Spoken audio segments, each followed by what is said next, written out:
What is the link between religious persecution, booze, the launch of a new Korean car, and why Australia is such a great place?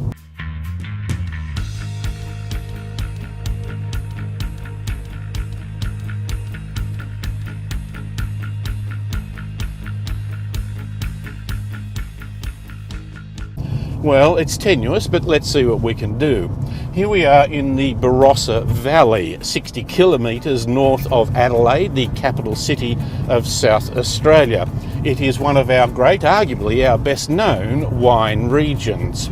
And part of the reason it developed so well was the early immigration of some German folk who were fleeing religious persecution. They were of the Lutheran faith. Now, that faith is named after Martin Luther, who triggered the Reformation, and that happened in 1517. The first boats that they bought to bring people out here, German immigrants out here, was in 1838. It takes some time for these religious sensitivities to settle down. Now, why is booze related to this as well? Well, in the Reformation, alcohol was a bit of an issue. Not the only one, but an important one in some ways.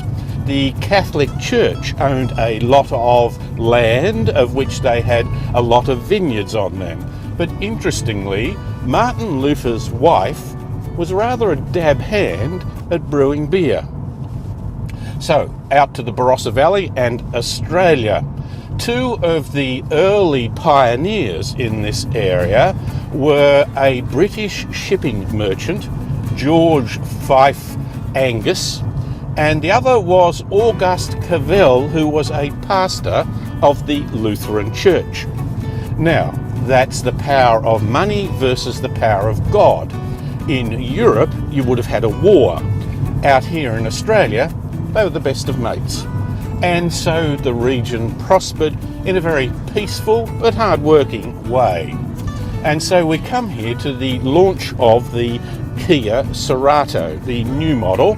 It is a small to medium-sized car. It competes with things like the Toyota Corolla, the Mazda 3, or the Hyundai i30. But should we be very pretentious in the way, like a wine connoisseur, that we judge this car? I don't think so. We're in Australia, so we're not going to talk about the handling and how it compares to a Ferrari, or the fact that it doesn't have near the power of a supercharged Jaguar, because here in Australia you can buy a good bottle of plonk for a pretty reasonable price. And metaphorically, that's exactly where the Kia comes in. Kia has launched its third generation of the Cerato small medium-sized sedan onto the Australian market. The first generation was of the more traditional three-box style with rounded corners. The second generation was a little more stylish, but still had the look of a car that was built for price rather than elegance. This new version, which is only the sedan at this stage, a hatch will come later, has a much more flowing appearance. Not quite in the league of the great looks of the Kia Stinger, but aspiring in that direction. It has an elongated, muscular bonnet, while the rear looks very European. I think it will cannibalise some of the market of the slightly bigger Kia Optima, which was an early adopter of Kia's move to better-looking vehicles. The boot capacity is 520 litres, which is good, but the opening is not big. The notchback design of the Stinger and other cars like the new Holden Commodore is much better by giving you easier access into the boot area. The Cerato hatch, due in January 2019, might reduce the space a bit, but fix this issue, I believe. Unless you get the top-of-the-range Sport Plus, you do not get an external button to open the boot.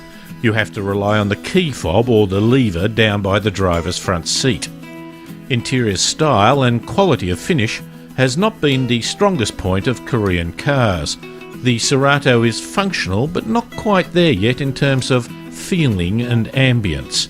The floating screen in the centre of the dash is a good size at 8 inches, but protrudes from the dash, almost as an add-on rather than a designed part of the fascia. But it does its job really well. My mate Alan thinks the flat, squarish line of the dash in front of the passenger and the jet engine-style vents look like the boot of a 1950s Chevrolet. He's not complaining, and I think it has character. The satellite navigation graphics are excellent and include the speed limit in the top left-hand corner of the screen. Very important in South Australia on the Launch, where the speed limit in a school zone is 25 kilometres an hour. The vehicle comes with Apple CarPlay and Android Auto, making the driver entertainment system interface all the more functional. In front of the driver, the two dials are simple and easy to read, while the information in the middle, including the navigation directions, if you so want, is a nice balance between the amount of information and its readability. There is only one engine, a 2-litre 4-cylinder petrol with a modest output of 112 kilowatts and 192 newton metres of torque, and as it is not turbocharged, you have to go to pretty high revs to achieve this amount of grunt. You can have a 6-speed manual in the base model or an automatic in all models, and although the new Cerato has a good coefficient of drag at 0.27, it weighs a little more than the previous model and the fuel consumption is slightly higher. The automatic is heavier but gets 7.4 litres per 100 kilometres, which is better than the manual at 7.6. There are 3 equipment levels, the Basic S, the Sport and the Sport Plus. It's getting that way that every variation seems to have the word Sport in it. On the road I found the base model S comfortable and smooth. Its biggest limitation is the engine, which has been around for a while and sounds like it is working hard, even if you don't go to flat-out acceleration. On one part of the trip we had 4 adults and a lot of luggage, and the Cerato fitted this purpose admirably. The Sport Plus gives you a firm ride, and I did not feel quite as one with the car as I might have. Nonetheless, it certainly handled the conditions well. Along with the basic safety features such as the mandatory electronic stability control, the Cerato has autonomous emergency braking with a forward collision warning system as standard across the range, as is lane keep assist. It tugs you into line if you wander in your lane.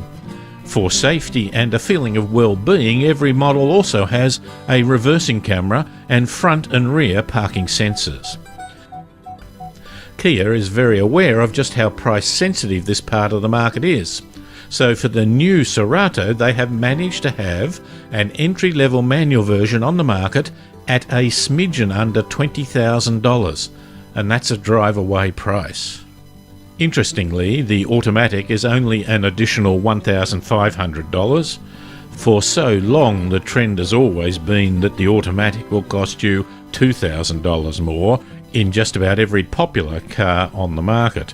To move up from the base model S to the sports version, you add an extra $2,200, while the top-of-the-range Sport Plus is another $2,500 on top of that, making it $26,190 drive away. The Cerato is a hugely important car for Kia. They anticipate that about a third of forthcoming sales will be of this particular model. Few will be manuals, about 5%, but nonetheless this gives them an entry-level vehicle to get people through the door at under $20,000 drive away.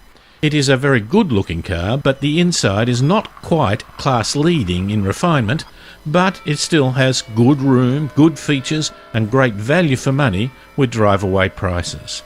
In May 2018, for the first time ever, Kia has sold more cars in Australia than Holden, taking it to 6th position on the Australian market. It's not hard to see why.